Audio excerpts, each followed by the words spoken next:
Shalom, shalom à tous, bonjour ou encore bonsoir à tous et à toutes.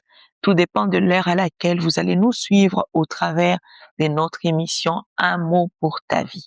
10 minutes de vérité biblique pour marcher avec notre Seigneur.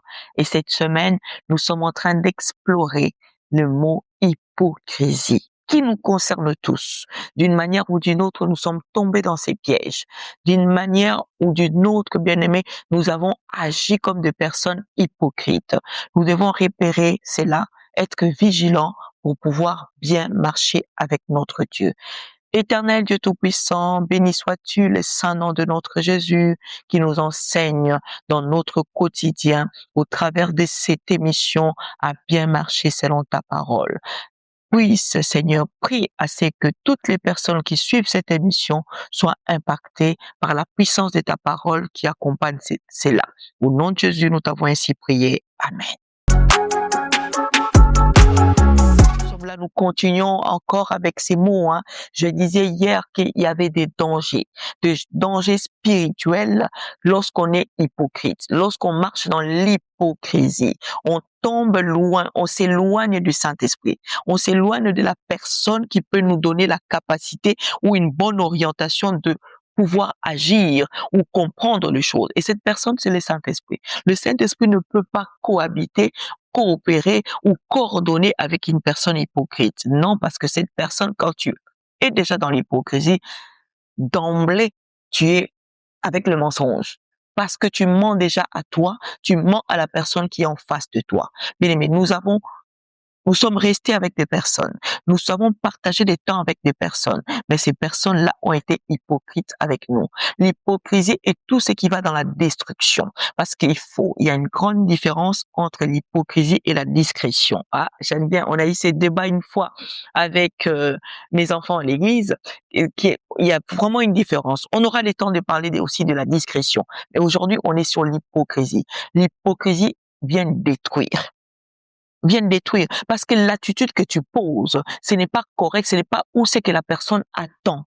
Bien aimé. 2 fois, j'ai dit que non, je ne veux pas parler ainsi à mon ami, je ne veux pas parler ainsi à ma copine, à mon copain, de peur qu'il puisse savoir mal. Je préfère être hypocrite. Tu l'aides pas, tu le détruis. S'il faut dire quelque chose pour permettre à la personne qui est en face de toi de changer, d'être transformée, il faut le dire. Avec amour, bien sûr, avec respect, bien sûr, avec gentillesse, bien sûr, avec douceur. On peut parler dans la douceur, mais exprimer non d'une manière hypocrite, agir non d'une manière hypocrite, mais une manière pour permettre à l'autre de quitter l'endroit où il est ou le comportement qu'il est en train de faire. Bien des fois, tu n'as pas voulu dire, parce que si j'ai dit, oh, ça va gâter notre relation. Si j'ai dit, il va plus me donner ce qu'il m'avait promis. Non, bien aimé. Le Saint-Esprit n'est pas content de cela. Les dangers quand tu fais cela, tu es en train de repousser le Saint-Esprit auprès de toi. La Bible dit, ayant l'apparence de la piété, mais régnant à ce qui fait la force. Ce qui fait la force, ce n'est pas l'hypocrisie. L'hypocrisie te rend faible.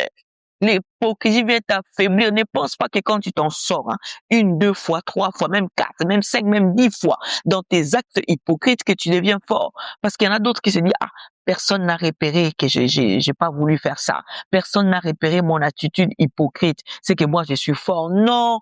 La Bible déclare, c'est dans le livre de 2 Timothée, chapitre 3, au verset 5. La Bible dit, ayant l'apparence de piété. Ils font l'apparence des personnes qui sont bien. Ils font l'apparence des personnes qui sont remplies d'amour. Ils font l'apparence des personnes qui font la justice. Mais en eux, bien-aimés, ils sont en train de régner, ce qui peut les rendre forts. Ce qui peut te rendre fort, c'est lorsque tu es en bonne relation, c'est lorsque tu es en bonne relation avec le Saint-Esprit.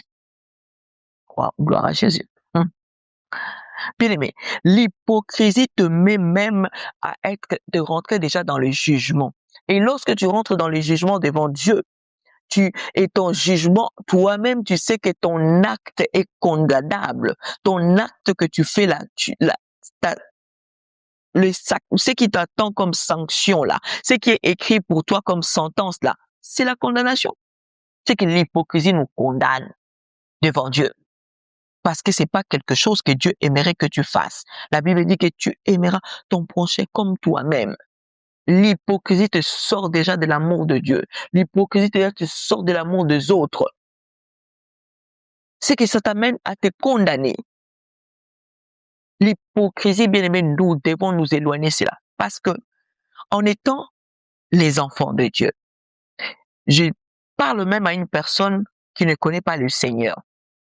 Mais là où tu me suis, au travers de cette émission, je te lance un appel. Je t'invite à connaître aussi, à expérimenter le Seigneur, à comprendre un peu les désirs que le Seigneur a pour toi. Et tu comprendras que les désirs du Seigneur, ce n'est pas que tu puisses ne pas vivre. Ce n'est pas que tu puisses ramener ta vie autrement ou le ramener dans l'hypocrisie. Et cela va te faire énormément du bien. Toi qui n'as pas encore connu le Seigneur, toi qui n'as pas encore expérimenté sa puissance et sa grandeur, viens te joindre à nous. Tu verras le merveille qu'il y a dans cette vie chrétienne. Alors je disais que un des dangers aussi de l'hypocrisie va te discréditer de ton identité. C'est-à-dire, ça va enlever ton identité. Mais avoir l'identité céleste, avoir l'identité divine, être appelé enfant de Dieu, c'est l'identité, waouh, c'est l'identité qui te donne la clé de passe-partout. Ça te fait passer partout où tu veux y aller.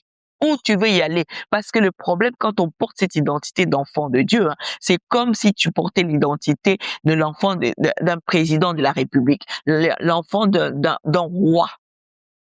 En portant l'identité d'un roi, tu accèdes les portes, même les portes fermées.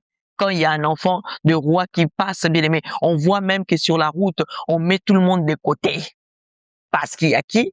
Il y a le roi ou il y a sa famille qui passe. Il y a le président de la République qui passe. Maintenant, cette identité-là, avec l'hypocrisie, ça te fait sortir, ça te fait discréditer de ton identité. On t'enlève ton identité de chrétien. On t'enlève ton identité d'enfant de Dieu. Simplement parce qu'on constate en toi, on remarque en toi, on identifie dans ta vie ces actes hypocrites. Tu ne vois pas qu'il faut laisser ça? Hein? Dis-moi. Tu ne penses pas qu'il faut abandonner l'hypocrisie? Parce que ça t'emmène à rien. Ça t'emmène à rien.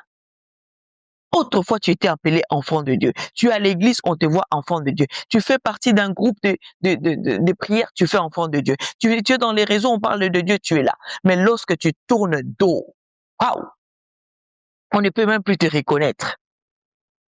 S'il y avait tes frères ou tes sœurs que tu viens de passer avec eux ces moments-là, ils viennent te voir là où tu es, là, dans ta deuxième vie, parce que l'hypocrisie, c'est comme j'ai dit, c'est une double vie. Dans ta deuxième vie, si on vient te rencontrer, on peut même pas te reconnaître. Et c'est très dangereux. C'est très compliqué. L'hypocrisie, bien aimé, ça endurcit ton cœur.